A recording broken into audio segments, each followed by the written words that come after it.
Bab 1031, Kakak Xie. Nama, Sistem Bintang Ilahi Penulis, Serif Kucing Bunga.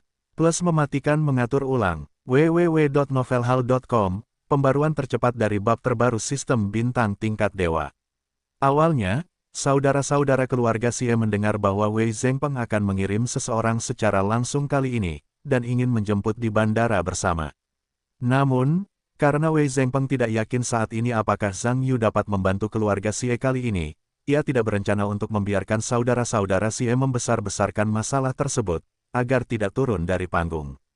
Setelah Wei Zhengpeng menolak untuk berterima kasih kepada keluarga Xie untuk menjemputnya, sudah cukup bagi anak perusahaan Zhongshan International di Zongjing untuk menjemput dirinya sendiri dan Zhang Yu. Ketika Zhang Yu dan Wei Zhengpeng, yang duduk di mobil perusahaan, tiba di rumah sakit rakyat pertama kota Zongjing dan berjalan menuju area tempat bangsal khusus berada. Zhang Yu, yang tidak memiliki kelainan, tiba-tiba berhenti. Tepat ketika Wei Zhengpeng merasa aneh dan ingin bertanya kepada Zhang Yu apa yang terjadi, ia berlari dengan cepat. Yang membuat Wei Zhengpeng terdiam adalah bahwa Zhang Yu benar-benar berlari ke kejauhan dan bentrok dengan seorang wanita asing. Wei Zhengpeng merasa bingung dengan kejadian ini, tetapi ketika dia melihat keduanya menjadi kesal, dia hanya bisa bergegas ke perusahaan untuk melihat situasinya. Untungnya, Zhang Yu tidak membuat masalah besar dengan wanita aneh ini pada akhirnya, jika tidak, Wei Zhengpeng benar-benar memiliki firasat buruk tentang nasib buruk. Semua orang meninggalkan tempat itu dan berjalan menuju gedung bangsal khusus. Zhang Yu, seolah-olah tidak terjadi apa-apa tadi, berkata, "Xiaonan, apakah kakekmu juga dirawat di rumah sakit ini?" Tan Xiaonan mengangguk dengan suasana hati yang buruk ketika dia mendengar Zhang Yu menyebutkan bahwa kakeknya telah diselamatkan. "Jadi, bagaimana keadaannya sekarang?"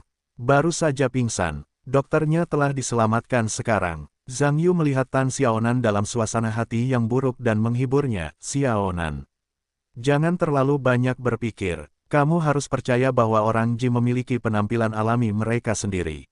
"Baiklah, aku mengerti." "Ngomong-ngomong, Zhang Yu, apa yang kamu lakukan di sini?" "Aku menemani seorang paman untuk menemui seorang teman." Meskipun Tan Xiaonan mendengar sesuatu yang sedikit tidak dapat dijelaskan, karena Zhang Yu masih bersama orang lain di sampingnya, tidak nyaman baginya untuk menanyakannya, dan berkata, "Tunggu sampai kamu melihat temanku. Bisakah kamu datang dan duduk bersamaku?" Zhang Yu tidak mengajukan pertanyaan apapun, mengangguk, dan berkata, "Baiklah. Aku akan meneleponmu nanti." Di bangsal keluarga Xie, sekarang ada banyak orang, putra tertua Xie Ziyang, putra kedua Xie Ziming, putra ketiga Xie Zida, dan putri satu-satunya Xie Sui. Sejak Xie Changsheng kembali dirawat di rumah sakit, saudara-saudari keluarga Xie sering tinggal di bangsal, tetapi hanya beberapa dari mereka yang bersama-sama. Mereka semua menjenguk Xie Changsheng secara terpisah. Bagaimanapun, saudara-saudari keluarga Xie sangat sibuk di hari kerja. Faktanya, akhir-akhir ini, saudara-saudari keluarga Xie sedang dalam suasana hati yang sangat buruk. Sejak sang ayah didiagnosis menderita kanker hati stadium lanjut, mereka juga telah membuat kekacauan di keluarga Xie baru-baru ini. Alasan utamanya adalah Xie Changsheng sudah tidak muda lagi, dan ia menderita kanker stadium lanjut. Tidak ada cara untuk bergerak seperti pemuda, yang juga membuat anak-anak Xie tertekan. Meskipun kondisi Xie Changsheng sangat parah dan harapan untuk sembuh sangat tipis, bagaimanapun juga, keluarga Xie memiliki basis keluarga yang kuat, dan beberapa anak sangat berbakti, jadi ia tidak ingin menyerah pada ide pengobatan. Selama ini, anak-anak keluarga Xie menggunakan semua hubungan mereka untuk mencari dokter dan tempat-tempat terkenal di seluruh negeri. Mereka ingin mencari nafkah untuk ayah tua itu. Tetapi meskipun anak-anak keluarga Xie telah menemukan banyak dokter terkenal, tidak seorang pun dapat memberi mereka rencana pengobatan yang masuk akal. Terutama dalam kasus putri Xie Sui, yang juga merupakan wakil direktur rumah sakit rakyat Zongjing, dan seorang ahli dalam neurologi rumah tangga. Wajar jika para dokter yang disebut terkenal ini tidak dapat membodohinya dengan kata-kata pasien biasa. Xie Sui tentu saja berharap memiliki dokter terkenal untuk memberikan ayahnya rencana pengobatan yang sempurna dan layak. Hal ini telah menyebabkan banyak sakit kepala bagi banyak dokter di seluruh negeri. Anda harus tahu bahwa Xie Changsheng menderita kanker hati stadium lanjut. Bagaimana mungkin ada rencana pengobatan yang sempurna dan bebas risiko? Kecuali jika salah didiagnosis, jika tidak, itu tidak mungkin.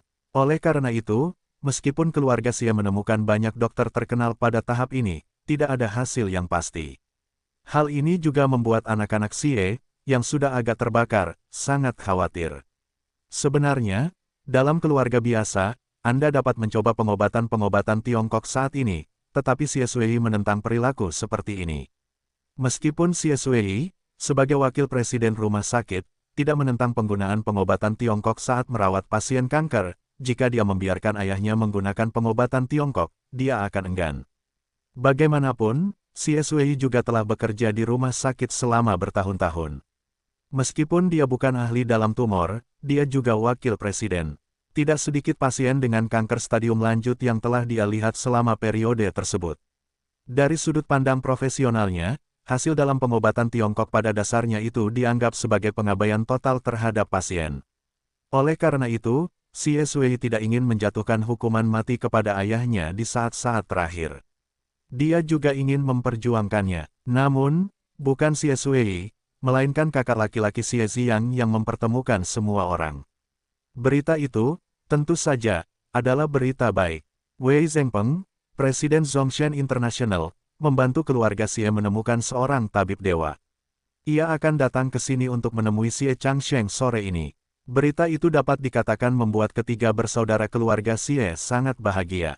Bagaimana bisa dikatakan bahwa keluarga Wei dari Zhongshan International juga merupakan perusahaan yang kuat di Tiongkok? Dalam hal pengaruh, pengaruhnya tidak lebih rendah dari Xie. Dan seorang tabib hebat yang direkomendasikan oleh keluarga sebesar itu pasti bukan hal yang kecil. Di mata saudara-saudara keluarga Xie, mungkin ini adalah kesempatan langka bagi ayahnya. Namun putrinya Xie Sui mendengar ini, tetapi ia tidak mempercayainya. Mengatakan bahwa hampir semua tabib terkenal di Tiongkok telah mengunjungi mereka. Dapat dikatakan bahwa tidak ada solusi untuk masalah ini. Bagaimana mungkin ada tabib suci di Tiongkok yang belum pernah mereka kunjungi? Dan ketika ia hanya mendengar kata, tabib dewa, ia merasa bahwa masalah ini agak tidak dapat diandalkan. Xie Sui menatap Xie Ziyang dan berkata, "Kakak, siapa namanya, psikiater yang diperkenalkan oleh Presiden Wei?" "Tidak tahu." "Apakah pria ini dokter mereka di Provinsi Dongxing?" "Tidak tahu." "Apakah itu pengobatan Tiongkok atau pengobatan Barat?" "Tidak jelas." Xie Sui mendengar bahwa ini adalah kerutan, dan dia ingin mengatakan bahwa dia sedikit tidak senang, dan kakak laki-lakinya benar-benar baik-baik saja. "Bagaimana saya bisa mengajukan 3 pertanyaan?" Xie Ziyang melihat bahwa saudara perempuannya sedikit tidak senang dan tahu apa yang dipikirkan pihak lain. Dia buru-buru berkata, "Gadis kecil, bukan aku yang tidak bertanya. Kuncinya adalah orang-orang tidak mengatakan apa-apa. Kami hanya tahu ketika seseorang datang. Tapi menurutku kamu tidak perlu terlalu khawatir. Bagaimanapun, keluarga Wei juga keluarga besar. Lingkaran pertemanan seharusnya lebih besar dari kita. Karena keluarga Wei berani merekomendasikannya kepada kita, aku yakin pasti ada 2 kuas." Xie Ziming juga berkata, "Ya, adik kecil. Aku telah melihat Tuan Wei. Dia berbicara dengan sangat tenang, dan aku yakin jika dia tidak yakin, dia tidak akan dapat merekomendasikan dokter kepada kita." Xie Zida berkata, "Ya, sekarang Tuan Wei bisa datang sendiri, dia pasti punya sesuatu dalam pikirannya." Xie Sui memikirkannya, dan merasa bahwa itu sama, dan dia tidak dapat mengatakan bahwa beberapa saudaranya salah. Namun, karena Tuan Wei selalu dapat mengirim orang ke sini, saya yakin dia harus sedikit yakin. Selain itu, dalam hal situasi ayahnya saat ini, saudara-saudarinya hanya dapat memikirkan sisi baiknya. Jika orang lain benar-benar membawa orang yang cakap, tidak peduli berapa banyak saudara laki-laki dan perempuan, atau ayahnya, itu adalah berita bagus. Anak-anak keluarga Xie bergumam di dalam ruangan, banyak bicara. Meskipun mereka takut membuat ayah mereka beristirahat, suara mereka tidak keras. Tetapi Xie Changsheng, yang tidak memiliki masalah dengan telinganya, masih dapat mendengar dengan jelas. Xie Changsheng sekarang dapat mengatakan bahwa dia lemah dan tidak berminat untuk bertanya kepada beberapa anak. Faktanya, karena dia tahu bahwa dia menderita kanker, suasana hati dan tubuhnya tidak sebaik hari itu. Awalnya, suasana hati Xie Changsheng tidak seburuk sekarang. Alasan mengapa ia datang ke rumah sakit untuk pemeriksaan adalah karena perutnya sedikit sakit dan tubuhnya lemah. Karena ia tidak tahu bahwa ia menderita kanker pada saat itu, ketika hasilnya keluar, beberapa anak sengaja menyembunyikannya dan mengatakan bahwa ia menderita hepatitis dan harus dirawat di rumah sakit. Xie Changsheng awalnya tidak menganggapnya serius. Ia tidak ingin dirawat di rumah sakit. Ia hanya ingin minum obat dengan santai. Namun, karena pertentangan keras dari beberapa anak, ia hanya dapat berencana untuk tinggal di rumah sakit untuk observasi selama beberapa hari. Namun, sudah lama, Xie Changsheng merasa ada yang tidak beres. Sering kali ada dokter yang keluar masuk bangsalnya yang tidak berbicara, dan ia terus melakukan berbagai tes untuk dirinya sendiri, dan selalu mengatakan kepadanya bahwa ia menderita penyakit ringan, dan ia tidak berinisiatif untuk mengobati dirinya sendiri. Dan beberapa anak, membawa bisik-bisik mereka sendiri kepada para dokter, tampaknya menceritakan hal-hal rahasia dan tidak ingin membiarkan diri mereka tahu. Tentu saja, Xie Changsheng tidak kuno. Dia selalu merasa ada yang tidak beres. Ketika dia bertanya tentang kondisinya lagi, beberapa anak masih ingin menipu diri mereka sendiri dengan hepatitis, yang membuatnya marah dan geram. Anak-anak keluarga Xie tidak punya pilihan selain mengatakan yang sebenarnya dan menceritakan semua tentang kondisi Xie Changsheng kepadanya.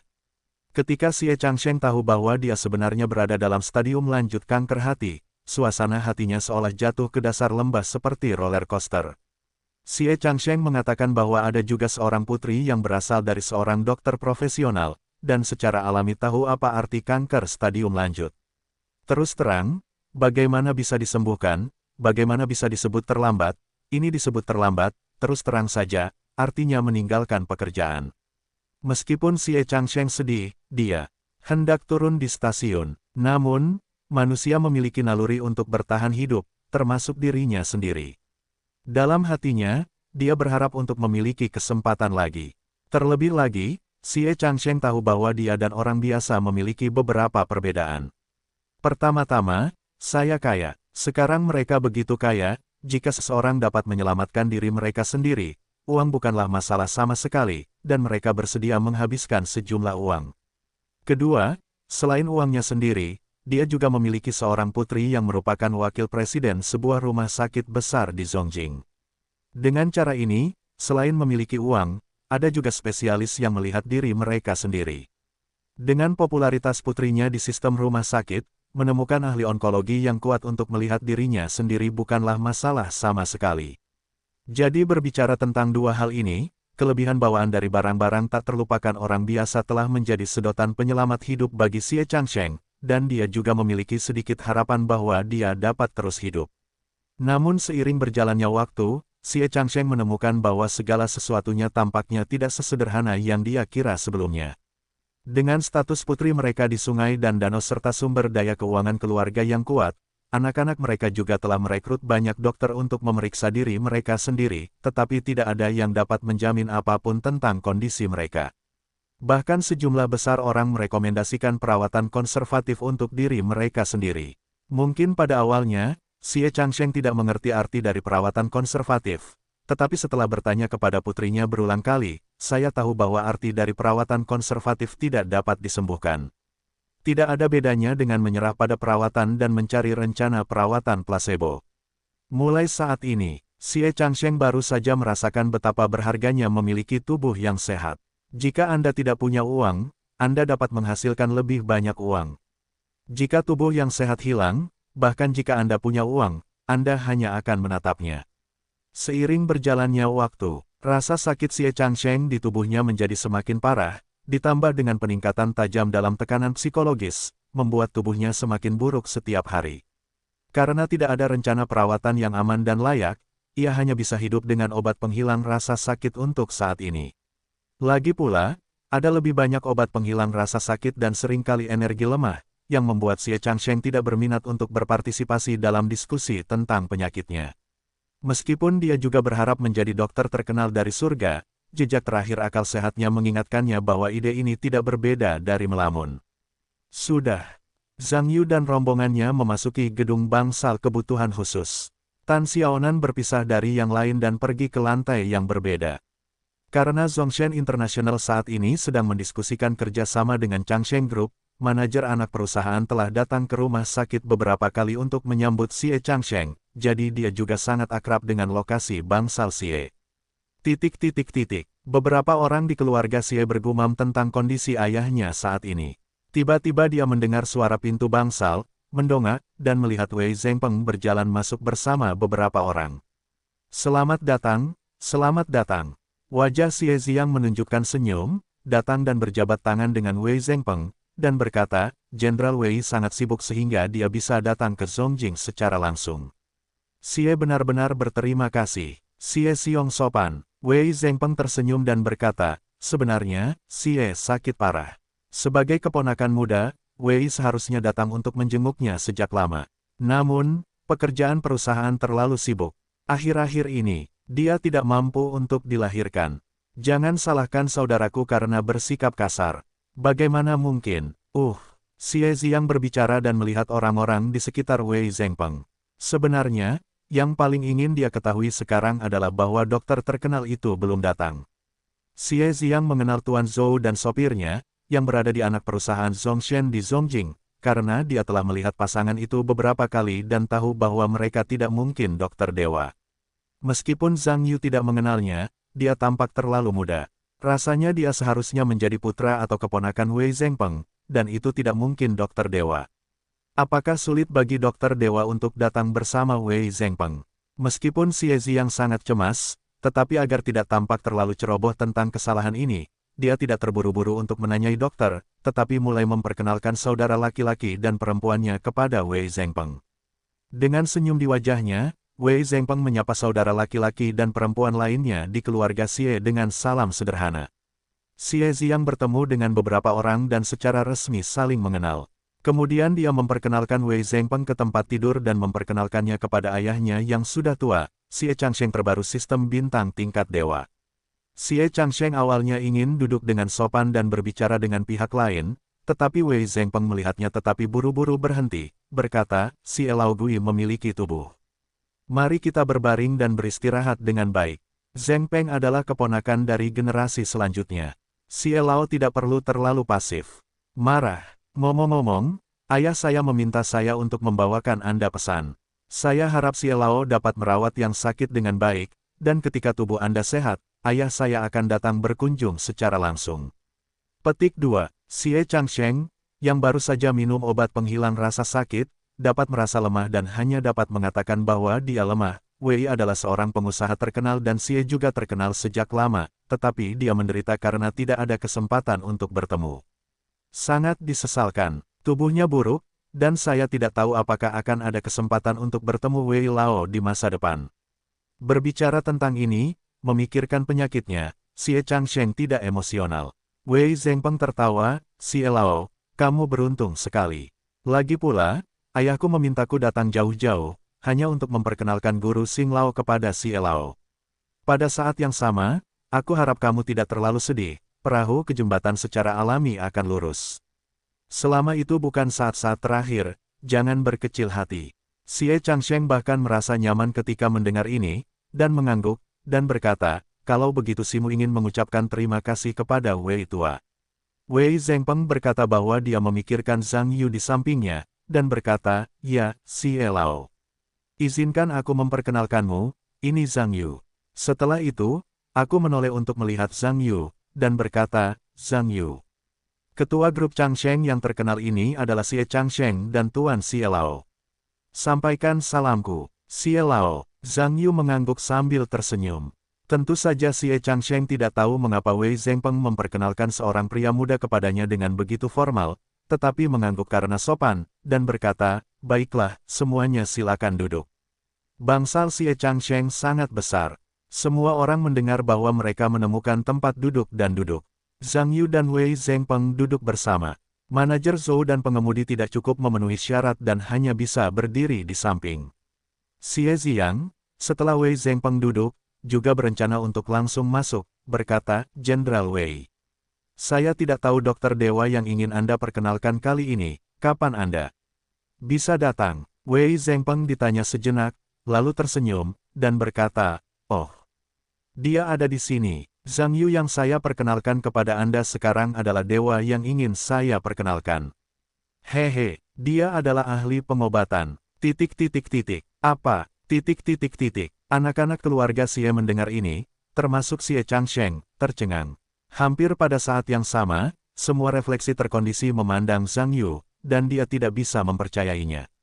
Ketika Zhang Yu melihat beberapa orang dengan ekspresi terkejut, dia melihat dirinya sendiri, tetapi tersenyum dengan mudah, tanpa menunjukkan ekspresi tidak nyaman atau gugup.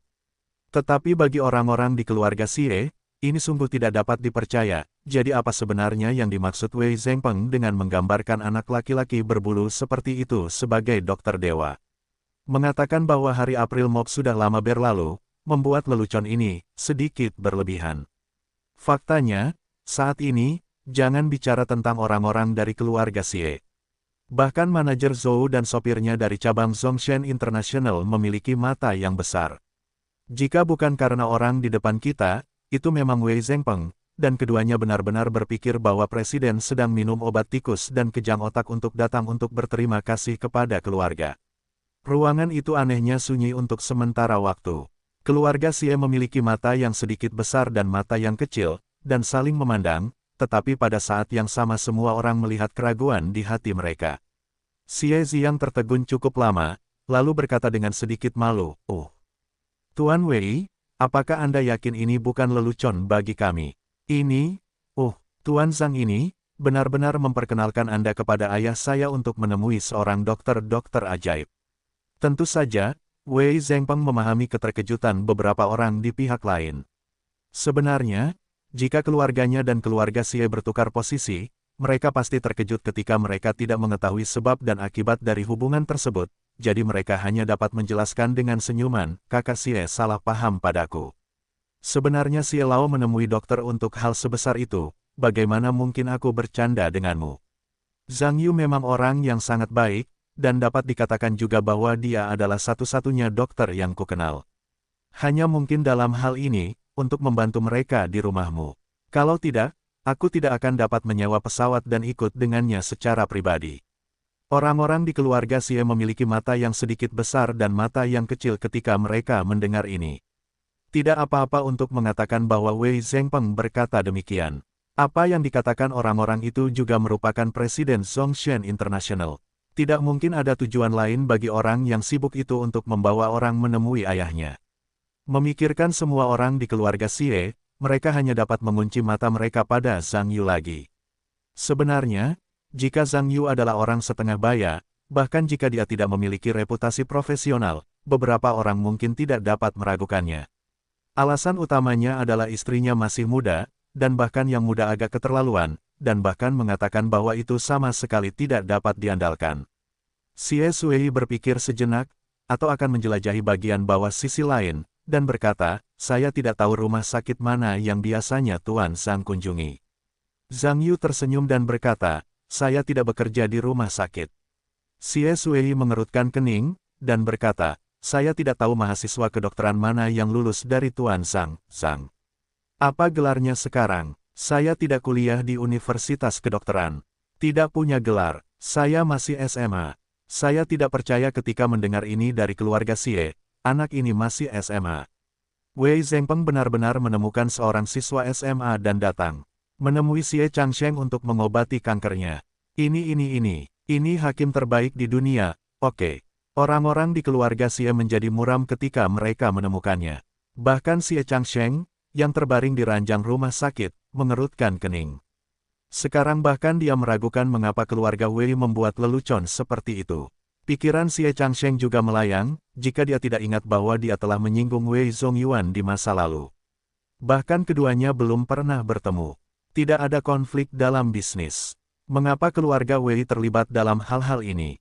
Ketika Wei Zhengpeng melihat semua orang di keluarga Xie, dia tampak jelek dan tidak bisa berkata-kata. Dia hanya bisa menjelaskan, Xie, sebenarnya, setelah kamu meneleponku beberapa hari yang lalu, aku benar-benar menganggap penyakit Xie sebagai hal yang penting. Aku memang menemukan banyak teman rumah sakit di tengah-tengah. Aku juga bertanya-tanya. Tetapi dokter-dokter terkenal di rumah sakit biasa yang kukenal telah dikunjungi oleh jaringan keluargamu. Orang-orang ini berpikir bahwa Xie Lao tidak ada perawatan yang cocok saat ini untuk kondisi dan usianya. Bukan hanya aku, Tetapi ayahku juga percaya bahwa mungkin sulit untuk berharap kesembuhan kondisi Xie Lao melalui jalur formal, tetapi hanya melalui Zhang Yu.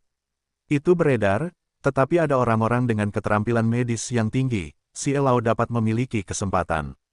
Dan Zhang Yu adalah satu-satunya dokter yang berpikir bahwa penyakit Xie Lao memiliki harapan untuk disembuhkan. Aku harap kamu dapat meninggalkan stereotip dan kacamata berwarna di masyarakat. Biarkan Zhang Yu mencoba lagi. Kata-kata Wei Zhengpeng sangat tulus. Wajah keluarga Xie juga berubah dari jelek menjadi ceroboh lagi. Sebenarnya, dari sudut pandang keluarga Xie, tidak perlu bagi keluarga Wei untuk terlibat dalam perilaku ini dengan sengaja memperbaiki keluarga Xie, karena ini tidak masuk akal dan tidak perlu. Xie Sui mengerutkan kening selama keraguan beberapa orang di keluarga Xie, Tuan Zhang. Lalu saya bertanya, jika Anda ingin mengobati ayah saya, apakah Anda berencana untuk menggunakan pengobatan Tiongkok atau pengobatan Barat? Saya belajar pengobatan Tiongkok. Tentu saja, ini terutama pengobatan Tiongkok. Zhang Yu menjawab. Xie Sui mendengar ini, wajahnya langsung menjadi jelek. Sungguh lelucon. Sebenarnya, akhir-akhir ini, di antara para dokter yang datang untuk menemui Xie Changsheng, ada juga banyak praktisi pengobatan Tiongkok lama, dan bahkan beberapa praktisi pengobatan tradisional Tiongkok. Bukan berarti Xie Sui tidak mau menggunakan pengobatan Tiongkok untuk mengobati penyakit ayahnya, tetapi jika ayahnya menggunakan pengobatan Tiongkok, itu sama saja dengan membiarkannya mengakui bahwa ia harus menyerah untuk berobat. Pada akhirnya, ia hanya bisa menggunakan pengobatan Tiongkok sebagai taruhan. Xie Sui telah melihat banyak keluarga memilih menggunakan pengobatan Tiongkok tradisional untuk mengobati kanker karena masalah keuangan, tetapi pada akhirnya, hasilnya sebagian besar tidak memuaskan, dan pasien menderita lebih parah dari biasanya. Menurutnya, meskipun ia tidak dapat menyembuhkan ayahnya, ia tidak ingin ayahnya menderita kejahatan. Tetapi yang terpenting, bahkan jika Xie Sui tidak punya pilihan selain memilih pengobatan Tiongkok tradisional untuk mengobati Xie Changsheng, mustahil menemukan seorang anak yang masih di sekolah menengah untuk menemui ayahnya. Pengobatan Tiongkok tradisional jelas semakin tua dan semakin harum. Tidak sedikit dokter Tiongkok tradisional di negara ini yang dapat mempercayakan diri kepada Anda. Anak kecil Anda mungkin baru saja mempelajari kulit pengobatan Tiongkok tradisional dan hanya ingin melihat kanker, atau menunjukkannya kepada ayahnya. Cermati, Xie Sui memikirkan hal ini dan tidak lagi mengabaikan Zhang Yu, tetapi malah menatap Wei Zhengpeng dengan dingin dan berkata, Jenderal Wei. Pertama-tama, saya berterima kasih atas kebaikan Anda. Mengenai penyakit ayah saya melihat tingkat Tuan Zhang ini, mungkin tidak cocok, atau mari kita lupakan saja. Wei Zhengpeng mendengar bahwa pihak lain telah mengeluarkan perintah pengusiran. Dia juga tahu bahwa keluarga Xie meragukan motif keluarganya. Sebenarnya, dia kesulitan mengungkapkannya. Dia benar-benar baik, itu pihak saya sendiri, dan saya tidak tahu bagaimana menjelaskannya. Tuan Zhang, saya ingin bertanya, seberapa yakin Anda dengan kondisi saya? Xie Changsheng tiba-tiba menyela saat ini. Xie Sui mendengar ini dan buru-buru berkata, Ayah, apa yang ayah minta ini? Dia hanya anak kecil, apa yang bisa dia miliki? Baiklah, aku tidak bertanya padamu, bukankah aku sudah bertanya pada orang lain sekarang? Xie Changsheng berkata dengan tidak senang. Sebenarnya, bagi Xie Changsheng, masih ada keinginan besar untuk bertahan hidup, dan dia tidak ingin melepaskan kesempatan apapun. Bahkan jika dia tidak memiliki banyak harapan, dia setidaknya harus tahu di mana batas bawah lawannya. Zhang Yu berpikir sejenak dan berkata, Xie Lao, sejujurnya, harapanmu untuk sembuh sebenarnya sangat rendah. Lagi pula, kamu berada dalam kanker hati stadium lanjut, bukan sakit kepala atau pilek, dan tidak mungkin untuk menyembuhkannya. Apa yang salah dengan penyakitku? Aku tidak perlu kamu mengingatkanku. Aku hanya ingin tahu, seberapa yakin kamu bahwa kamu dapat menyembuhkanku. Xie Changsheng sedikit lelah. Zhang Yu tidak marah. Setelah memikirkannya, dia berkata, 30% tertinggi. 30%, sungguh lelucon. Xie Sui mendengar ini, yang pertama digoreng. Ini omong kosong, oke. Belum lagi ayahnya sudah sangat tua. Bahkan di usia 30-an, tidak ada dokter yang berani mengatakan ini, dan orang yang mengatakannya adalah pembohong. Hei, nak, apakah kamu tidak pernah belajar kedokteran? Bagaimana mungkin ada penyembuhan di dunia kanker tingkat lanjut, dan kamu tidak tahu bahwa untuk pengobatan kanker, kamu hanya dapat menggunakan waktu bertahan hidup untuk menggambarkannya, kemudian menggunakan penyembuhan untuk menggambarkannya. Tidakkah kamu memberitahu saya? Kamu bahkan tidak mengerti ini. Zhang Yuanyan mengabaikan Xie Sui dan menatap Xie Changsheng dengan serius, berkata, Xie tua. Percaya atau tidak, saya mengatakan yang sebenarnya, 30% tertinggi. Itu hanya bisa rendah, tidak bisa lebih tinggi. Jangan berhenti bicara omong kosong. Xie Sui tidak tahan lagi. Apakah kamu tahu di mana ini? Apakah kamu tahu siapa saya? Zhang Yu melirik Xie Sui yang marah dan berkata dengan tenang, siapa kamu? Tidak masalah bagiku. Aku tidak berbicara denganmu. Kamu. Xie Sui hampir meledak ketika mendengar ini. Cukup, aku belum mati. Bisakah kamu membiarkanku mengatakan beberapa patah kata? Suara marah Xie Changsheng terdengar. Xie Sui mendengarkan sejenak. Saudara-saudara di keluarga Xie di sekitarnya juga tahu bahwa ayahnya benar-benar marah, dan buru-buru mengedipkan mata pada saudara perempuannya, berharap dia tidak akan membuat ayahnya marah lagi. Xie Sui tentu saja tahu apa yang terjadi sekarang, dan hanya bisa menelan amarah di mulutnya dan berhenti berbicara.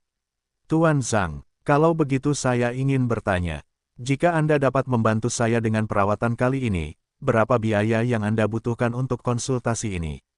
Karena Paman Wei meminta saya untuk disuntik kali ini.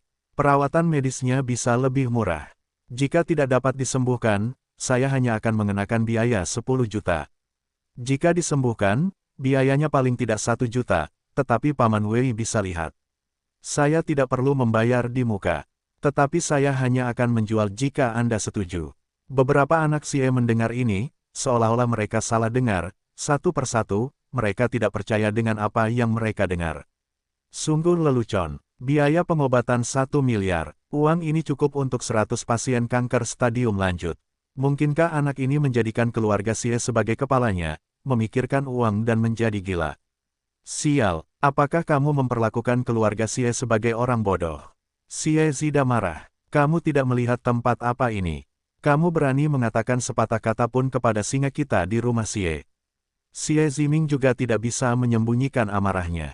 Jenderal Wei, kamu membawa orang seperti ini ke keluarga Xie kita. Apa artinya? Xie Ziang menatap Wei Zhengpeng dengan dingin. Aku akan memberi kalian berdua kesempatan sekarang. Keluar dari sini dengan cepat. Kalau tidak, aku akan memanggil polisi dan menangkap kalian semua. Kalian semua pembohong. Xie Sui menatap Zhang Yu dan Wei Zhengpeng dengan nada dingin. Sebenarnya, Wei Zhengpeng baru saja tiba dan ingin mengatakan bahwa biaya pengobatan dapat dibantu terlebih dahulu, dan Zhang Yu akan memberikan pengobatan Xie Changsheng terlebih dahulu. Sembuh. Biayanya adalah tanggungan keluarga. Jika obatnya tidak bagus, biayanya adalah tanggungan Anda sendiri. Sebelum dia bisa mengatakan apapun, orang-orang di keluarga Xie telah memalingkan wajah mereka, membuatnya tampak jelek. Oke, diam. Xie Changsheng menyela beberapa anak dan menatap Wei Zhengpeng dengan ekspresi dingin, dan berkata, Xiao Wei. Terima kasih telah melakukan perjalanan jauh-jauh, kebaikan Anda, saya telah menanamkannya di hati saya, segera kembali. Wei Zhengpeng mendengar nada dingin Xie Changsheng dan sudah tahu bahwa dia tidak melakukan apapun untuk menyenangkannya kali ini, dan wajahnya menempel di pantatnya yang dingin. Tetapi dia tidak mengatakan apa-apa, tetapi menatap Zhang Yu dan berkata, Zhang Yu. Aku sangat menyesal, membiarkanmu lari tanpa hasil. Zhang Yu tersenyum dan berkata, Paman Wei. Tidak apa-apa untuk tidak ada hubungannya denganmu. Ayo pergi. Wei Zhengpeng mengangguk, dan beberapa orang berbalik dan meninggalkan bangsal bersama. Keluarga Xie menyaksikan beberapa orang dengan dingin menghilang di pintu, dan beberapa dari mereka sedikit tidak nyaman. Aku tidak menyangka bahwa nama keluarga Wei sebenarnya adalah orang seperti itu. Xie Zida berkata dengan tidak senang. Xie Ziyang, hanya bisa dikatakan bahwa orang-orang tidak boleh melihat. Wei Zhengpeng ini benar-benar dapat membawa pembohong kepada kita, yang hanya menipu orang terlalu banyak. Xie Zida berkata, saudaraku, karena nama keluarga Wei ini memiliki karakter seperti ini, aku tidak perlu melanjutkan proyek kerja sama apapun yang kulihat. Xie Ziyang berpikir sejenak, lalu mengangguk perlahan.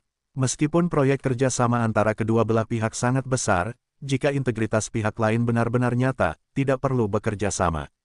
Xie Ziming berpikir sejenak dan mengerutkan kening, bagaimana mungkin aku merasa bahwa hal ini tidak sesederhana kelihatannya? Xie Zida berkata, apa yang salah dengan ini? Orang bermarga Wei pasti telah berbicara secara pribadi dengan anak itu dan ingin menipu uang keluarga kita bersama-sama. Biaya pengobatan 100 juta. Dia benar-benar berani membuka mulutnya dan meminta 100 dolar. Itu cukup untuk individu. Bisakah mereka benar-benar memperlakukan keluarga kita yang bersyukur sebagai orang bodoh? Xie Ziming berkata, kuncinya aneh dan aneh di sini. Jika orang bermarga Wei benar-benar ingin berbohong kepada uang kita, lalu mengapa dia tidak menemukan pembohong dengan usia dan penampilan yang lebih sesuai? Jika dia mencari orang setengah baya atau pria tua berambut putih datang, bukankah akan lebih mudah untuk mencapai tujuan penipuan? Dan mengapa dia menemukan celah, dan kalimat pertama dari kalimat pembuka ternyata adalah kami para siswa. Petik 2 petik 2. Xie Xiang dan Xie Zida juga merasa bahwa kejadian ini tidak normal ketika mereka mendengar ini. Sebenarnya, beberapa orang memikirkannya dengan saksama. Kejadian ini persis sama dengan yang dikatakan Xie Ziming. Jika Wei Zhengpeng benar-benar ingin mencari pembohong, maka ia juga harus mencari yang sedikit mirip, setidaknya seorang pria tua berambut abu-abu, bukankah lebih mudah untuk membiarkan rumahnya sendiri? Mengapa mencari seorang pemuda yang masih di sekolah menengah? Apakah karena takut orang lain tidak akan meragukan dirinya sendiri? Xie Sui tiba-tiba menyela dan berkata, tidak peduli apa tujuan dari marga Wei. Tetapi dia meminta seorang siswa sekolah menengah untuk menemui ayahnya untuk berobat, dan kami sama sekali tidak dapat menerimanya. Sebenarnya, apakah itu pengobatan Tiongkok atau pengobatan Barat? Profesi dokter harus hanya dengan akumulasi waktu dan pengalaman seseorang dapat mencapai sesuatu. Seorang siswa, bahkan jika dia lebih kuat, dia tidak akan dapat menyembuhkan kanker, apalagi dia dapat menyembuhkan kanker, yang mana itu tidak masuk akal. Bagaimanapun, Xie Sui adalah seorang dokter profesional, jadi dia berbicara dengan meyakinkan. Sebenarnya, dokter-dokter yang telah ditangani oleh 3 bersaudara Xie akhir-akhir ini setidaknya memiliki satu perusahaan yang diperkuat. Baik itu pengobatan Tiongkok atau pengobatan Barat, mereka yang cukup tinggi adalah mereka yang sangat tua. Sangat sedikit orang yang berusia di bawah 40 tahun, belum lagi saya berusia akhir belasan, dan bahkan usia ini terlalu muda untuk bertanggung jawab membersihkan rumah. Lalu apa yang kamu katakan? Penyakitku pada dasarnya tidak terselamatkan. Xie Changsheng tiba-tiba menyela saat ini. Beberapa orang di keluarga Xie mendengar ini, semuanya pada saat yang sama. Beberapa orang kemudian bereaksi, membicarakan masalah ini di depan ayah mereka dengan begitu lugas, tanpa mempedulikan suasana hati pasien Xie Changsheng. Xie Sui berkata, ayah, jangan terlalu khawatir, saya yakin akan ada solusinya. Dan besok, Profesor Gao dari Universitas Kedokteran Beijing akan meluangkan waktu untuk menemui Anda. Profesor Gao adalah pakar dalam pengobatan kanker nasional, saya yakin dia pasti akan membantu Anda menyusun rencana pengobatan yang sesuai. Hah, ekspresi Xie Changsheng tidak menyenangkan, apa Profesor Gao, katamu, dapat menyembuhkanku? Ini, Xie Sui mendengar ini dan tidak tahu bagaimana menjawab ayahnya. Saya telah berbicara berkali-kali dengan pasien lain pada hari kerja, tetapi saya tidak dapat mengatakannya ketika menghadapi pertanyaan ayah saya. Bagaimanapun, ayah saya menderita kanker hati stadium lanjut. Bahkan jika dia dapat memilih rencana pengobatan yang sesuai, itu tidak lebih dari memperpanjang waktu bertahan hidupnya. Sebenarnya, penyembuhan tidak ada harapan. Sebagai dokter profesional, Xie Sui lebih tahu daripada siapapun. Ini hanya masalah berapa lama itu bisa bertahan. Xie Changsheng melihat ekspresi anak-anak yang putus asa, dan akhirnya menghela napas lemah, berkata, lupakan saja. Tak perlu dikatakan, aku sudah tahu. Sebenarnya, pikirkan baik-baik, kata-kata yang diucapkan para penipu ini sungguh bagus. Setidaknya dia berani mengatakan bahwa dia dapat menyembuhkan penyakitku, dan tidak ada satupun dari yang disebut ahli yang berani mengatakan hal-hal seperti itu. Berapa tingkat kelangsungan hidup beberapa bulan dan menutup mulutnya. Dia telah hidup seumur hidup dan sudah tua. Nasib lama ini malah menjadi penjumlahan dan pengurangan dengan jumlah kata, yang semuanya adalah takdir. Anak-anak keluarga Xie bersedih hati ketika mendengar kata-kata sesumbar ayah tua itu, tetapi mereka tidak dapat menghibur ayah mereka, mereka pun terdiam. Xie Changsheng terdiam beberapa saat dan berkata, sebenarnya, aku hanya sedikit tertarik pada pemuda yang dibawa oleh Wei Zhengpeng. Saat itu, aku merasa bahwa dengan kekuatan keluarga Wei, aku dapat memperkenalkan pemuda ini dengan serius. Aku percaya dia pasti apa bagusnya itu. Sayang sekali, itu adalah pembukaan besar singanya. Terlalu berlebihan untuk terlihat seperti pembohong. Jika dia bisa sedikit kurang, ditambah jaminan keluarga Wei, itu benar-benar membuatku sedikit berharap. Itu adalah tembok kerumunan. Aku sekarat karena kanker stadium lanjut, dan beberapa orang datang untuk mengambil keuntungan. Tidak tahu malu. Setelah Zhang Yu dan Wei Zhengpeng meninggalkan bangsal Xie, mereka juga berpisah satu sama lain, karena Zhang Yu dan Tan Xiaonan punya janji untuk mengunjunginya. Wei Zhengpeng harus pergi ke anak perusahaan Zongjing, tetapi keduanya sudah membuat janji dan menunggu masing-masing dari mereka kembali ke Zonghai. Zhang Yu menelepon Tan Xiaonan, bertanya di mana bangsal kakeknya, dan berjalan langsung. Ketika Zhang Yu datang ke bangsal dan mendorong pintu, saya menemukan bahwa hanya ada Tan Xiaonan di bangsal. Di tempat tidur ada seorang lelaki tua dengan respirator. Berbagai data berkedip pada mesin di sebelahnya. Zhang Yu juga seorang praktisi medis barat kecil. Dia melihat berbagai perubahan data pada mesin di sebelahnya, dan menemukan bahwa karakteristik fisik orang tua masih stabil, dan sekarang dia seharusnya tertidur. Zhang Yu datang ke sisi Tan Xiaonan dan berbisik, "Xiaonan, bagaimana keadaan kakekmu?" Dokter mengatakan dia stabil. Benar, setelah membaca temanmu, sudah berakhir. Zhang Yu duduk di samping Tan Xiaonan selama pidatonya, dan berkata, "Bagaimana? Apakah kamu mendapatkan jawaban yang kamu inginkan kali ini di Beijing?" Tan Xiaonan terdiam beberapa saat, dan mengangguk, dan berkata, "Jawabannya adalah ya. Meskipun bukan itu yang aku inginkan, tetapi bagaimana aku bisa memecahkan banyak misteri dalam hidupku? Itu kabar baik apapun yang terjadi." Zhang Yu mengangguk dan berkata, "Ya. Lalu kamu berencana untuk tinggal di sini bersama kakekmu, atau kamu ingin melakukannya? Jika kamu tidak ingin tinggal di sini, pada malam hari kita akan kembali. Jika kamu ingin kembali, kita bisa pergi bersama." Petik 2. Zhang Yu, aku ingin menanyakan sesuatu padamu. Tan Xiaonan memikirkannya. Katakan, itu saja. Kakekku ingin mengalihkan semua harta atas namanya kepadaku, jadi izinkan aku tinggal selama beberapa hari dan menyelesaikan formalitasnya. Namun, karena kamu juga di sini, bisakah kamu tinggal bersamaku selama beberapa hari dan menunggu? Setelah menyelesaikan formalitasnya, mari kita kembali bersama. Oh, mengapa aku merasa ini masalah besar? Tidak masalah. Bagaimanapun, aku sudah meminta cuti, dan tidak masalah apakah itu pagi atau malam. Kalau begitu, aku akan menelepon temanku dan mengizinkannya pulang terlebih dahulu. Di malam hari, Dai Yongan yang sedang tidur belum juga bangun. Tan Huilan dan Kang Jingping berjalan-jalan di luar selama seharian dan kembali ke bangsal bersama.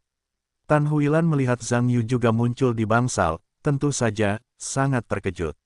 Ketika aku bertanya, aku menyadari bahwa kedua orang itu bertemu di halaman rumah sakit, yang membuatnya merasa luar biasa. Di malam hari, Kang Jingping ingin mengatur beberapa orang untuk pergi ke hotel terdekat untuk tinggal sementara. Sedangkan untuk Dai Yongan, ia dapat dirujuk ke rumah sakit untuk perawatan profesional. Namun, Tan Xiaonan tidak mau pergi ke hotel. Ia ingin tinggal di bangsal sambil merawat Dai Yongan. Meskipun bagi Tan Xiaonan, ia dan Dai Yongan tidak memiliki dasar dalam hubungan mereka dengan cucu. Namun, apa yang mereka katakan juga merupakan dua orang yang memiliki hubungan darah. Bahkan jika Tan Xiaonan membenci Dai Yongan lagi, mustahil baginya untuk melihat orang lain itu segera meninggal. Sebenarnya, meskipun ia tidak mau mengakuinya, ia tetap mengakui kenyataan bahwa ia adalah cucu dari pihak lain. Jadi, di saat-saat terakhir kehidupan pihak lain itu, ia ingin melakukan baktinya kepada orang tua, tetapi juga memperhitungkan keinginan yang terlambat. Tan Huilan awalnya ingin tinggal bersama keponakannya, tetapi karena hanya ada satu tempat tidur perawat di unit perawatan intensif, ia tetap tinggal dan tidak punya tempat untuk tidur. Pada akhirnya, ia hanya bisa mengikuti saran Tan Xiaonan dan pergi ke hotel untuk beristirahat. Zhang Yu tentu saja diatur untuk pergi ke hotel, tetapi pada malam hari ia berbaring di tempat tidur dan hendak tidur, tetapi kartu banknya tiba-tiba menerima transfer 10 juta yuan. 10 juta jatuh dari langit. Zhang Yu tentu saja merasa sedikit tidak bisa dijelaskan. Akhirnya, Saya menggunakan ponsel untuk mencari tahu bahwa uang itu sebenarnya berasal dari rekening Zongshan International, jadi orang yang mentransfernya sendiri hanya bisa Wei Zhengpeng. Zhang Yu buru-buru menelepon Wei Zhengpeng untuk konfirmasi. Ketika dia tahu bahwa itu sebenarnya uang yang ditransfer dari pihak lain, dan bahwa dia masih membayarnya untuk kunjungan itu, dia benar-benar tidak bisa berkata apa-apa. Tentu saja, Zhang Yu tidak bisa meminta uang ini. Meskipun dia berlari tanpa hasil kali ini, bagaimanapun juga, dia hanya menjalankan tugas. Faktanya, dia tidak melakukan upaya apapun. Karena itu, dia membawa 10 juta orang. Alasannya tidak tepat, tetapi Wei Zhengpeng menolak gagasan Zhang Yu untuk mengembalikan uang itu. Faktanya, dia sudah berkomunikasi dengan ayahnya Wei Zongyuan dalam masalah ini. Menurut maksud Wei Zongyuan, meskipun mereka tidak mengetahui detail Zhang Yu melalui penyakit Xie Changsheng kali ini, mereka juga menemukan kesempatan yang baik untuk memperdalam hubungan mereka dengan Zhang Yu. Selama keluarga Wei menunjukkan kepercayaan tak terbatas kepada Zhang Yu dalam masalah ini, pihak lain tidak akan gagal merasakan ketulusan keluarga Wei. 10 juta, meskipun itu adalah jumlah yang tak terbayangkan bagi keluarga biasa. Namun bagi keluarga kaya seperti keluarga Wei, itu pada dasarnya bukan apa-apa. Jika keluarga Wei dapat menggunakan sejumlah kecil uang untuk bertaruh pada saham unggulan masa depan, itu akan bermanfaat bagi Wei Zongyuan, yang telah lama berkecimpung di pasar. Selain itu, Wei Zongyuan merasa memiliki firasat aneh. Dia selalu berpikir bahwa Zhang Yu jelas tidak sederhana. Saya percaya bahwa investasi ini pasti akan menyembunyikan kejutan besar di masa depan. Wei Zhengpeng mendapat nasihat dari ayahnya di sini, dan tentu saja tidak ada lagi keraguan tentang uang itu. Meskipun keduanya akhirnya berdebat melalui telepon untuk waktu yang lama, Zhang Yu tidak dapat mengembalikan uang itu kepada keluarga Wei. Karena ketika mentransfer uang, Wei Zhengpeng menggunakan hak istimewa akun untuk menyembunyikan beberapa nomor akun, jadi meskipun Zhang Yu ingin mentransfer, karena dia tidak memiliki akun penuh, dia tidak dapat mentransfer uang. Pada akhirnya, hanya di bawah bujukan Wei Zhengpeng, 1 juta ini tersisa. Zhang Yu sekarang dapat mengatakan bahwa kebaikannya terhadap keluarga Wei telah meningkat pesat, meskipun 10 juta yuan bukanlah uang yang banyak baginya sekarang. Namun, ini mewakili kepercayaan keluarga Wei terhadap diri mereka sendiri. Menghadapi keluarga Wei dengan penuh ketulusan, Zhang Yu juga mengambil kepercayaan yang diberikan oleh orang lain itu ke lubuk hatinya. Ketika dia datang ke Jepang, keluarga Wei akan tahu apa yang akan diberikan kepercayaan hari ini kepada mereka di masa depan. Di pagi hari berikutnya, Zhang Yu dan Tan Huilan bangun untuk sarapan dan datang ke rumah sakit bersama. Ketika keduanya tiba di bangsal, mereka mendapati Tan Xiaonan sudah bangun dan duduk di sofa dengan linglung. Sepertinya keduanya memasuki bangsal tanpa menarik perhatiannya atau mengetahui apa yang sedang dipikirkannya. Xiaonan, Xiaonan. Tan Huilan berjalan mendekat dan menepuk bahu yang lain. Tan Xiaonan kemudian tiba-tiba terbangun, menoleh untuk melihat keduanya, dan berkata, "Kalian di sini." "Xiaonan, apa yang kalian pikirkan tadi?" "Aku baru saja berhenti berpikir." Tan Xiaonan menghela napas dan berkata, "Aku sedang memikirkan kakekku. Apakah kakekmu tidak bangun tadi malam?" Tan Huilan melirik sambil berbicara, Daiyongan berbaring di tempat tidur seolah-olah dia sedang tidur. "Bangun, tapi tadi malam dia tidak nyaman sepanjang malam. Perutnya sangat sakit, dan dia baru saja tertidur di pagi hari. Lalu kamu tidak pergi ke dokter yang bertugas. Temukan." Dokter datang dan memberinya obat penghilang rasa sakit, tetapi tampaknya tidak bekerja dengan baik. Dia tampaknya masih kesakitan. Dia berhasil tetap terjaga sampai pagi. Lalu kamu tidak tidur sepanjang malam. Xiaonan, kamu tidak bisa bertahan hidup dengan cara ini, tetapi merawat pasien adalah pekerjaan jangka panjang. Jangan merawat pasien pada saat itu, tetapi kamu akan jatuh sakit. Bibiku benar, Xiaonan, kurasa kamu harus tidur dan beristirahat. Ini aku dan bibiku untuk membantumu menjaga. Ya, kamu tidur sebentar. Benar, makan sesuatu sebelum tidur. Aku tidak nafsu makan. Aku tidak mau makan. Tidak, nasi harus dimakan. Ayo makan lebih sedikit. Aku sedang dalam suasana hati yang buruk. Makan lebih jarang dan makan beberapa suap lebih baik daripada tidak makan sama sekali. Zhang Yu juga meyakinkan, Tan Xiaonan benar-benar tidak bisa menghentikan keduanya. Pada akhirnya, dia hanya bisa makan sedikit, lalu berbaring di tempat tidur. Karena dia tidak tidur sepanjang malam, dia tertidur dengan cepatan. Huilan menatap keponakannya yang segera tertidur, dan mendesah, sepertinya Xiao Nan kelelahan. Sulit baginya untuk begadang semalaman. Ini semua salahku. Nana anak yang baik. Suara lemah terdengar saat ini. Ketika Zhang Yu dan Tan Huilan mendengar kata-kata itu, mereka menoleh dan melihat bahwa Dai Yongan di ranjang rumah sakit telah terbangun. Dengan ekspresi sedih, menatap Tan Xiaonan yang sudah tertidur di ranjang dengan lemah. Kamu sudah bangun. Tan Huilan bergegas datang dan berkata, Dai tua, bagaimana perasaanmu? Apakah kamu ingin aku menemui dokter untuk menunjukkannya kepadamu? Dai Yongan menggelengkan kepalanya dengan lemah ketika mendengar kata-kata itu, dan berkata, tidak perlu. Jika dokter datang, setelah dilempar, Nana tidak akan tidur nyenyak lagi. Aku minum obat di pagi hari, dan aku masih bisa bertahan sekarang. Zhang Yu juga datang saat ini dan tersenyum pada Dai Yongan. Oh, ini teman sekelas Nana, Zhang Yu. Setelah Tan Huilan berkata, dia menoleh ke Zhang Yu dan berkata, Zhang Yu, ini kakek Xiaonan. Nama belakangnya Dai. Panggil saja kakek Dai. Baik kakek Dai. Zhang Yu tersenyum dan mengangguk ke Dai Yongan. Dai Yongan agak aneh pada awalnya. Mengapa teman sekelas cucunya datang untuk melihat diri mereka sendiri?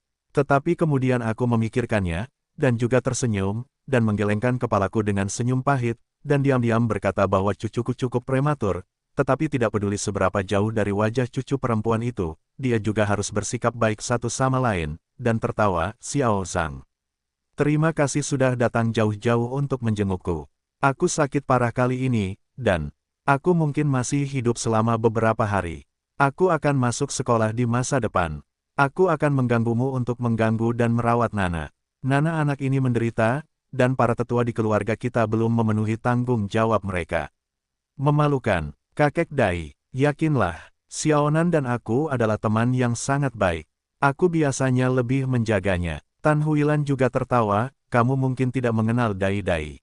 Zhang Yu sebenarnya adalah seorang bangsawan dalam kehidupan Nana. Dia telah menembak Nana beberapa kali untuk menyelamatkannya. Rumah itu terbakar beberapa hari yang lalu, dan Nana dan aku sama-sama terkurung di dalam rumah. Tidak mungkin bagi Zhang Yu untuk keluar, karena Zhang Yu naik ke atas tanpa takut akan bahaya dan menyelamatkan kami berdua. Tanpa dia, Nana dan aku tidak akan berada di sini sekarang. Dan Nana dan aku sekarang tinggal di rumah Zhang Yu, dapat dikatakan bahwa kami berdua berutang banyak padanya. Benarkah? Ketika Dai Yongan mendengar ini, wajahnya bahkan lebih bersyukur. Anda harus tahu bahwa meskipun Tan Huilan mengatakannya dengan sederhana, selama otaknya terisi, dia tahu betapa berbahayanya itu. Memikirkan hal ini, dia juga berkata dengan sedikit kegembiraan, Xiao Zhang. Kalau begitu, kamu adalah dermawan keluarga Dai kami. Tampaknya kamu memang bangsawan yang dipukul Nana. Kamu bisa tenang, kakek Dai. Aku tidak akan pernah membiarkanmu menyelamatkan Nana dan bibinya dengan sia-sia. Apa yang dikatakan kakek Dai tentang ini? Xiaonan dan aku biasanya berteman baik. Adalah benar untuk menyelamatkannya. Kamu tidak perlu terlalu khawatir tentang itu, tetapi kamu tidak terlihat. Dai Yongan mengangguk puas ketika dia berkata, ya, kamu adalah teman yang sangat baik. Nana memiliki teman-teman sepertimu, dan kakek Dai bisa tenang. Pada saat ini, pintu bangsal didorong terbuka, dan Deng Hong dan Kang Jingping masuk bersama. Kang Jingping menatap Tan Zhang dan berkata, kamu pergi sangat pagi. Aku juga pergi ke hotel untuk mencarimu untuk sarapan. Tan Huilan baru saja ingin berbicara, tetapi Dai Yongan menyela, bicaralah pelan-pelan. Nana sedang tidur. Ketika Tan Huilan mendengar ini, dia hanya bisa tersenyum pada Kang Jingping, dan tidak berkata apa-apa. Baik, ketua, jawab Kang Jingping dengan hormat. Dai Yongan berkata dengan lemah, Deng Hong. Bagaimana aku mengatur semuanya untukmu? Masalah properti hampir disiapkan dalam hal dokumen akhir-akhir ini. Para pengacara akan datang dengan kantor notaris besok, dan kamu dapat menandatangani dokumen pada saat itu. Baik, Dai Yongan mengangguk lemah dan mengikuti. Benar, anak laki-laki kecil di sebelahnya bernama Zhang Yu. Kamu dapat mentransfernya dari rekeningku sebesar 10 juta yuan. Aku kenal ketua. Deng Hong mengangguk dan menatap Zhang Yu dengan aneh. Kakek Dai, kamu tidak perlu bersikap begitu sopan. Antara aku dan Xiaonan, uangnya jauh. Dai Yongan berkata, aku tahu kamu tidak mencari uang. Tapi kakek Dai, aku tidak punya apa-apa lagi sekarang, dan aku hanya punya uang. Lagi pula, 10 juta yuan bukanlah uang yang banyak. Itu bukan apa-apa, hanya sedikit hati. Jangan mengelak, ya, Zhang Yu, kamu terima saja. Bagaimanapun, itu hati Dai, kata Tan Huilan sambil menarik pakaian Zhang Yu. Sebenarnya, dia tidak pernah tahu bagaimana cara membalas kasih sayang Zhang Yu. Begitu juga, pihak lain tidak hanya menyelamatkan keponakannya beberapa kali, tetapi juga menyelamatkan dirinya sendiri. Pada saat itu, situasinya dapat dikatakan sangat berbahaya. Kebaikan seperti ini benar-benar sulit untuk dibalas. Tentu saja, cara terbaik adalah mengungkapkannya dengan uang, tetapi masalahnya adalah keluarga Zhang Yu tampaknya sangat kaya, dan tidak mungkin baginya untuk memberikan lebih banyak uang untuk mengungkapkan rasa terima kasihnya. Tetapi saat ini, meskipun saya tidak punya uang, saya punya uang di keluarga Dai. Saya tidak menerima uang dengan cuma-cuma, dan saya juga bisa menggunakan bunga untuk memberikan berkat.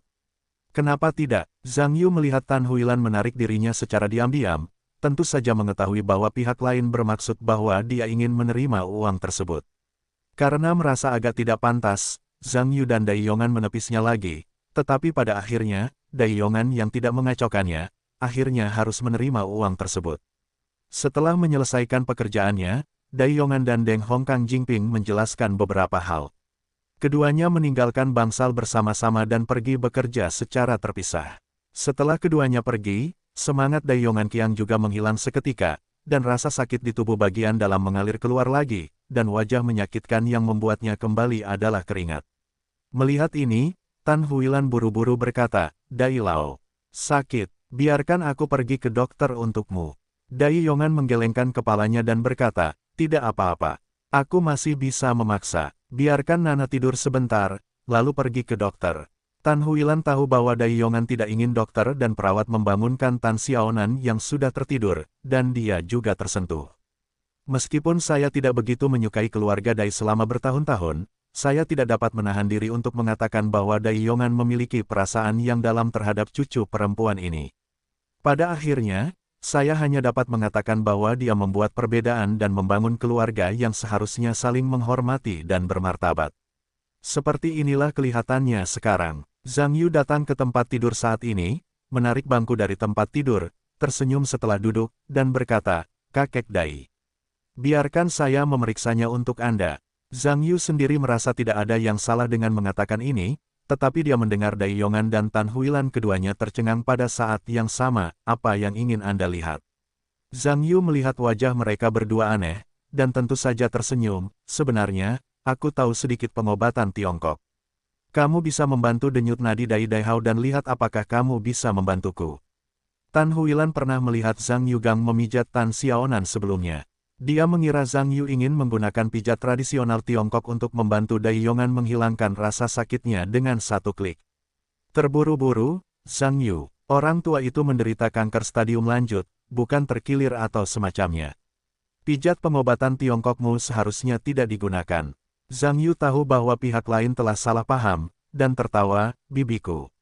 Aku tidak hanya mendapatkan pijatan dari pengobatan Tiongkok, tetapi aku juga tahu sedikit tentang pengobatannya. Jika itu hanya diagnosis, aku masih bisa membantu. Dai Yongan mendengar kata-kata itu dan tampak aneh. Untuk mengetahui siapa yang berada dalam situasi ini, bukan tidak mungkin merasa aneh melihat teman sekelas cucu perempuan mengatakan bahwa dia ingin menemui dokter. Bagaimanapun, nilai orang lain ada di sana. Bahkan jika dia pergi ke rumah sakit untuk menemui dokter sendiri, dia pikir dia masih muda, belum lagi dia akan menemui orang lain sekarang, dan itu bahkan lebih tidak dapat diandalkan. Dai Yongan memikirkan ini dan tersenyum pahit, berkata, Xiao Zhang. Penyakitku, ini adalah kanker stadium lanjut. Sebenarnya, itu telah didiagnosis oleh banyak ahli. Itu tidak baik. Sebenarnya, aku sedang menunggu untuk mati. Aku tahu kamu baik uang itu. Tidak hanya untuk berterima kasih karena telah menyelamatkan Nana dan bibinya, tetapi juga untuk berharap bahwa kalian dapat saling menjaga dalam hidup kalian. Jangan memiliki beban psikologis apapun, tahan saja dan kenakan penyakit. Kakek, jangan terlalu khawatir. Petik 2. Tentu saja, Zhang Yu juga tahu bahwa pihak lain tidak percaya pada dirinya sendiri. Sebenarnya, jika dia dan pihak lain mengubah posisi, tidak mungkin untuk percaya bahwa seorang pemuda akan menemuinya untuk berobat. Kuncinya adalah dia terlalu muda. Sebenarnya, tembakan Zhang Yu kali ini bukan tentang uang. Namun, rasa sayang lelaki tua ini kepada Tan Xiaonan seharusnya benar. Dalam hal ini, bahkan jika dia melihat wajah Tan Xiaonan, dia harus berusaha sebaik mungkin untuk tidak merasa tidak senang. Kakek Dai, kali ini aku ingin menunjukkan kepadamu kondisinya, bukan karena uang itu. Sebenarnya, bibiku tahu bahwa keluargaku tidak kekurangan uang. Setelah berbicara, Zhang Yu juga melihat ke arah Tan Huilan dan memintanya untuk memverifikasi. Kondisi di keluarga Zhang Yu benar-benar baik. Tan Huilan mengangguk. Zhang Yu mengikutinya, kakek Dai. Sebenarnya, aku tidak melihatmu sebelumnya. Aku berdiri di mimbar Xiaonan dan melihat dendam di antara kalian. Xiaonan telah melalui banyak hal baru-baru ini, yang membuatku memiliki sedikit dendam terhadapmu. Tetapi setelah melihatmu, sikapmu terhadap Xiaonan lah yang menggerakkanku. Meskipun aku tidak tahu cerita apa yang terjadi di antara keluargamu di masa lalu, tampaknya itu mungkin bukan karena niat awalmu. Dalam hal ini, aku juga ingin melakukan yang terbaik. Mungkin aku tidak dapat membantumu pada akhirnya, tetapi tolong percayalah bahwa titik awalku sepenuhnya adalah niat baik dan tidak tercampur dengan ide-ide lain. Kata-kata Zhang Yu dapat dikatakan sangat didengarkan, dan Dai Yongan juga sangat tersentuh. Sekarang pertanyaan kuncinya adalah bahwa banyak ahli dalam penyakit ini mengatakan bahwa tidak ada harapan. Apakah ada cara bagi seorang siswa yang masih di sekolah menengah? Tentu saja, Zhang Yu tahu keraguan pihak lain dan berkata, kakek Dai. Sebenarnya, aku hanya ingin menunjukkan denyut nadi kepadamu. Bahkan jika itu tidak baik untukmu, itu tidak akan menyakitimu, dan itu tidak akan menyakitimu. Petik 2. Dai Yongan mendengar ini, pikirkan juga, mengingat pihak lain juga bermaksud baik, jumlah denyut nadi itu sendiri tidak ada hubungannya dengan rasa gatal, biarkan dia mencoba jika tidak berhasil, bagaimanapun, pihak lain juga baik. Kalau begitu cobalah. Dai Yongan mengulurkan tangannya ke Zhang Yu sambil berbicara. Zhang Yu juga mengatur napasnya, meletakkan jarinya di pembuluh darah Dai Yongan, dan mulai merasakan denyut nadi Dai Yongan. Tan Huilan, yang berdiri di samping, melihat pemandangan ini dan tidak tahu harus berkata apa, meskipun dia merasa agak tidak dapat diandalkan, tetapi bukankah lebih tidak dapat diandalkan untuk menentangnya? Tidak ada yang perlu dikatakan. Setelah melihat ekspresi Zhang Yu, Dai Yongan sebenarnya sedikit terkejut di dalam hatinya. Setelah dia sakit kali ini, ada beberapa praktisi pengobatan Tiongkok tua yang baik yang datang menemuinya. Di wajahnya, Zhang Yu tampak melihat bayangan orang-orang itu, yang membuatnya sangat aneh. Mungkinkah orang ini benar-benar memiliki dua kuas? Dai Yongan memikirkan ini. Aku membuat ekspresi tak berdaya lagi, apa yang sedang dipikirkannya. Berapa umur anak ini, dan berapa umur praktisi pengobatan Tiongkok tua itu? Bahkan jika dia mengeluarkan obat dari rahim ibunya, tidak mungkin untuk membandingkan mereka dengan orang-orang itu. Tampaknya dia sekarang sedikit sakit dan spekulatif, meskipun dia tahu berlari tanpa harapan, tetapi selalu berpikir mungkin ada sedikit harapan. Tidak ada yang benar-benar. Vitalitas dalam tubuh Zhang Yu dulu berenang di sekitar tubuh Dai Yongan. Menunggu sampai dia memahami situasi di tubuh Dai Yongan, dan kemudian dia melepaskannya, berkata, kakek Dai. Penyakitmu seharusnya kanker pankreas, stadium lanjut, kan? Setelah mendengarkan, Dai Yongan mengira cucunya telah memberitahu pihak lain, jadi dia tidak peduli dengan penyakitnya, mengangguk, dan berkata, ya. Itu kanker pankreas stadium lanjut. Tan Huilan berdiri di samping dengan ekspresi terkejut di wajahnya. Untuk mengetahui bahwa dia tidak tahu kanker apa yang diderita Yong Dayan, tetapi hanya tahu bahwa itu adalah kanker stadium lanjut. Tetapi bagaimana Zhang Yu tahu bahwa Xiaonan telah memberitahunya? Kamu seharusnya merasa lesu selama beberapa tahun terakhir, kan? Kemudian, itu berubah menjadi nyeri punggung yang sporadis, tetapi karena rasa sakitnya tidak terlalu parah, hanya kesemutan sesekali tidak terlalu diperhatikan. Ketika Dai Yongan mendengar ini, wajahnya berkedip dengan ekspresi terkejut, dan dia mengikuti sosoknya ke seluruh tubuhnya, dan mengangguk, itu benar. Kamu seharusnya sakit punggung. Itu berubah menjadi sakit perut, diare, sembelit, mual, dan akhirnya penyakit kuning. Pada saat yang sama, kamu demam, dan kemudian kamu datang ke rumah sakit untuk pemeriksaan. Diagnosis terakhir adalah kanker pankreas stadium lanjut, benarkah?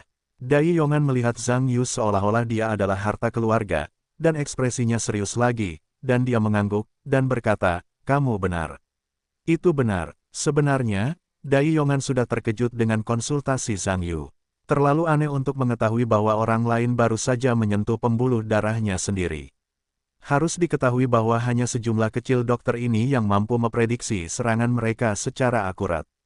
Dan orang-orang itu adalah dokter terbaik di Tiongkok. Berapa usia Zhang Yu? Bagaimana mereka bisa sama dengan yang diprediksi oleh dokter terkenal?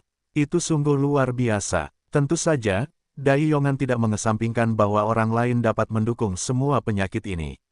Bagaimanapun, orang-orang dengan kanker pankreas di negara ini tidak sendirian. Tidak mungkin memiliki gejala-gejala ini sendiri. Jika demikian halnya, Zhang Yu ke ini tidak mudah. Jika Zhang Yu sengaja mendekati dirinya dan cucunya untuk tujuan khusus, dia harus menyimpan camilan. Zhang Yu melanjutkan, fungsi gastrointestinal dan empedu Anda tidak terlalu bagus. Fungsi empedu sangat lemah. Bukankah Anda pernah mengalami infak biliar akut sebelumnya, kolesistitis? Bagaimana Anda tahu? Ya, itu 5 atau 6 tahun yang lalu. Dai Yongan sudah terkejut, mengetahui bahwa Zhang Yulian dapat mengatakan ini dengan akurat, sulit baginya untuk membayangkannya. Kolesistitis akut biasanya menyebabkan muntah dan demam tinggi. Haruskah Anda dirawat di rumah sakit? Dirawat di rumah sakit, saya hidup lebih dari sebulan. Rencana perawatan apa yang akan Anda gunakan? Antiinflamasi, setiap hari menggantung botol, seolah-olah minum air. Setelah antiinflamasi dan penurun demam, apakah ada rencana perawatan selanjutnya? Setelah demam, saya dirawat di rumah sakit dan diobservasi selama beberapa waktu, lalu seorang teman merekomendasikan saya obat khusus Jerman untuk mengobati kolesistitis. Setelah meminumnya selama beberapa waktu, efeknya cukup baik. Kemudian saya merasa baik-baik saja, jadi saya diperbolehkan pulang. Petik 2. Apakah dokter tidak menyarankan Anda untuk melakukan sayatan saluran empedu atau kolesistektomi? Disarankan, tapi aku tidak setuju. Terutama setelah itu, indikator fisikku normal, mengapa aku harus menjalani operasi? Memotong tubuhku menjadi luka akan merusak vitalitasku. Aku tidak ingin menjadi bodoh. Dai Yongan membeku dan tiba-tiba mengerti sesuatu, berkata, tidak, Xiao Zhang. Maksudmu? Zhang Yu mengangguk dan berkata, menurutku kamu seharusnya menderita kanker pankreas yang disebabkan oleh infeksi kolesistitis akut, dan dari sudut pandang denyut nadi, stadium awal seharusnya. Kanker squamosa, jadi responsnya tidak begitu besar dan tidak kentara. Aku jika tidak ada yang salah. Ketika itu terjadi, kamu seharusnya menjadi orang yang memiliki respons yang lebih kuat. Dalam beberapa hari, beberapa rangkaian reaksi kankermu akan muncul, dan kamu akan segera berada di rumah sakit, kan? Benar sekali, ini adalah kasusku. Dai Yongan sekarang berubah dari terkejut menjadi terkejut. Untuk mengetahui bahwa ada begitu banyak dokter, tidak ada yang mengatakan seperti Zhang Yu, seolah-olah dia melihatnya dengan matanya sendiri. Dan dia tidak membaca pengingatnya, dan dia tidak memikirkan beberapa detail dengan jelas. Dia mengatakan bahwa dia mengingatnya. Apakah sulit bagi anak ini untuk menjadi dokter dewa? Masih di sekolah menengah. Faktanya, jangan katakan bahwa Dai Yongan merasa sangat kagum. Bahkan Tan Huilan, yang berdiri di samping patung dada itu, tidak dapat mempercayainya, nyata atau palsu. Bukankah anak ini berpura-pura menjadi dokter, tetapi sebenarnya menemui dokter? Xiao Zhang, kamu bilang aku dalam situasi ini, apakah ada harapan? Dai Yongan menanyakan ini, merasa sedikit terjepit, untuk mengetahui hal itu begitu lama, para dokter di bangsal tampak pergi begitu saja. Begitu pula dia, tidak mendengar kabar baik. Meskipun sebagian besar dokter meyakinkan diri mereka sendiri tentang berapa tingkat kelangsungan hidup 3 bulan, 6 bulan, 1 tahun, 3 tahun, dan 5 tahun, ini sebenarnya berbeda dengan mengatakan pada diri sendiri hari mana Anda tidak dapat hidup. Dan ini bukanlah hal yang paling menakutkan. Hal yang paling menakutkan adalah bahwa angka kematian kanker pankreas stadium lanjut sangat tinggi. Tingkat kelangsungan hidup 5 tahun pada stadium awal dan menengah sangat rendah. Stadium akhir hampir tidak ada harapan. Ini juga membuat Dai Yongan merasa pusing. Ia telah diberi label mati. Zhang Yu berpikir sejenak, dan berkata, Kakek Dai. Aku akan jujur, jangan bersedih. Sel kanker Anda telah menyebar ke duodenum dan getah bening, aku khawatir Anda. Dai Yongan mendengar ini dengan ekspresi kehilangan. Sebenarnya, jauh di dalam hatinya, ia telah bermimpi bahwa penyakitnya akan memiliki kesempatan, tetapi ia belum pernah bertemu dengan seorang dokter terkenal. Bahkan ketika ia bertemu dengan seorang siswa sekolah menengah, ia sangat ingin mendengar kata-kata penyelamatan dari mulut orang lain. Memikirkan hal ini, dia merasa sedikit lucu. Tidak heran mereka semua mengatakan bahwa mereka terburu-buru dan pergi ke dokter. Dalam hal ini, dia hanyalah orang biasa. Saya hanya takut dengan penyakit ini, harapan untuk sembuh sudah rendah. Saya pikir begitu, seharusnya tidak lebih dari 2 tingkat. Lupakan saja, saya juga menyerah sepenuhnya. Sebenarnya, saya juga aneh. Jika kanker stadium lanjut dapat disembuhkan, itu tidak akan disebut stadium lanjut. Tingkat penyembuhan 2 lapis sama dengan 80% kematian. Berbicara tentang ini, Dai Yongan tampaknya merasakan sesuatu. Tampaknya apa yang dikatakan Zhang Yu terdengar aneh. Memikirkan hal ini, dia menatap Zhang Yu dan bertanya, Xiao Zhang. Mengapa kamu tidak mengerti apa yang saya katakan tadi? Maksudmu, ada 2 tingkat harapan untuk sembuh. Benarkah? Zhang Yu mengangguk dan berkata, saya katakan itu. Meskipun kondisi Anda lebih serius sekarang, untungnya, hati masih sehat. Jika sel kanker menyebar ke hati nanti, hanya ada 1 lapisan yang tersisa. Kesempatan. Petik 2. Sembuh. 2 lapis. Ketika Dai Yongan mendengar ini, otaknya tampak agak rusak, atau dia bergumam, bukankah seharusnya memiliki tingkat kelangsungan hidup beberapa tahun? Setelah mendengar tawa ini, Zhang Yu berkata, Kakek Dai. Maksudku tingkat penyembuhan, tingkat kelangsungan hidup. Tingkat penyembuhan adalah apa yang dapat kamu sembuhkan, sehingga kamu dapat memulihkan kesehatanmu sepenuhnya. Apa? Kamu bilang kamu bisa, kamu dapat menyembuhkan kankerku. Kanker stadium lanjut, kanker pankreas, atau kanker pankreas stadium lanjut. Ekspresi Dai Yongan tampak seperti hantu. Bahkan Tan Huilan tercengang. Meskipun dia tidak tahu seberapa kuat kanker pankreas ini, dia juga tahu bahwa tidak peduli kanker apa itu, selama masih dalam stadium lanjut, pada dasarnya tidak dapat diselamatkan, niscaya akan mati. Bagaimana bisa disembuhkan? Apakah dia terlalu bodoh? Kedokteran telah berkembang begitu cepat dalam beberapa tahun terakhir. Zhang Yu mengangguk dan berkata, saya ulangi, hanya ada 2 lapisan peluang untuk menyembuhkan kanker Anda sepenuhnya, yaitu 20%. Jika pengobatan gagal, periode kelangsungan hidup terpendek Anda adalah 1 tahun, dan sulit untuk melampaui 3 tahun. Peluang 5 tahun sangat tipis, tetapi kita tidak bisa mengatakan tidak. Dai Yongan menggigil ketika mendengar kegembiraan ini. Meskipun rasionalitas terus mengingatkan dirinya sendiri bahwa itu tidak mungkin. Karena apa yang disebut penyakit jangka panjang menjadi dokter yang baik, sejak diagnosis kanker, saya telah menemui banyak dokter terkenal. Tidak seorang pun mengatakan bahwa ia dapat memiliki kesempatan untuk menyembuhkan kankernya sendiri, karena hampir tidak mungkin untuk mendiagnosis kanker pada stadium lanjut tanpa penyembuhan yang salah diagnosis. Sekarang ada seorang pria yang berbicara dengan keras di depan dirinya sendiri, mengatakan bahwa ia memiliki 2 tingkat peluang untuk menyembuhkan penyakit terminalnya, dan bahkan jika ia meleset, ia dapat menjamin bahwa ia akan hidup setidaknya selama 1 tahun, yang tidak masuk akal. Menurut karakter Dai Yongan sebelumnya, saya benar-benar ingin memarahi orang lain, dan menipu uang sebenarnya menipu Lao Su. Lao Su sudah ada selama puluhan tahun. Anda tidak tahu, tapi, bagaimana jika anak ini mengatakan yang sebenarnya? Saya bisa menyelamatkan diri. Saya harus memilih untuk percaya. Biarkan anak ini keluar. Untuk pertama kalinya dalam hidupnya, Dai Yongan merasa bahwa ia menghadapi keputusan yang sangat sulit. Bangsal itu sunyi untuk waktu yang lama. Meskipun Zhang Yu tidak mengatakan apa-apa, dia juga tahu bahwa siapapun yang menghadapi situasi ini akan memiliki 2 pilihan. Satu adalah memilih untuk percaya pada diri sendiri, dan yang lainnya adalah memperlakukan dirinya sendiri sebagai pembohong. Sebenarnya, itu tidak masalah bagi Zhang Yu. Bagaimanapun, saya telah melakukannya dari sudut pandang seorang teman. Jika orang lain tidak percaya pada diri mereka sendiri, apa yang dapat saya lakukan?